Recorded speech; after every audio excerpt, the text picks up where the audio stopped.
galerinha do Killua Games, aqui é o Juan com mais um vídeo para vocês.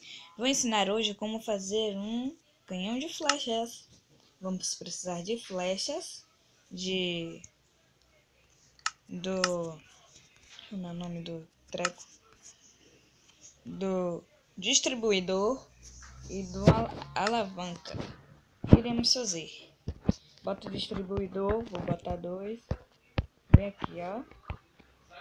Bota aqui. Vem aqui, botar quantos você quiser.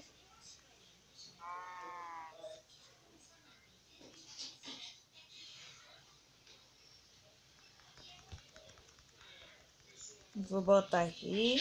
Botei. Vou botar aqui. Botei. Vou simplesmente acionar aqui. E vai. Esse é o nosso canhão de flechas.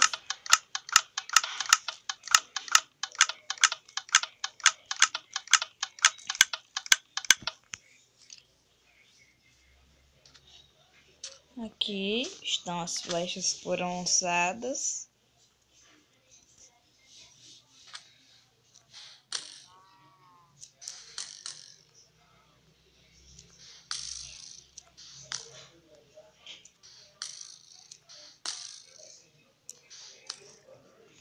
Então tá aqui. É isso. O canhão de flechas está pronto. Bora ver esse zumbizinho aqui. Eu vou botar de manhã. Meio-dia. Então, esse foi um vídeo meio curto, só que não. Foi um videozinho bom, né? Eu tô ensinando coisas pra vocês. Vamos pra arena, né? Eu já tô ficando por aqui e tchau.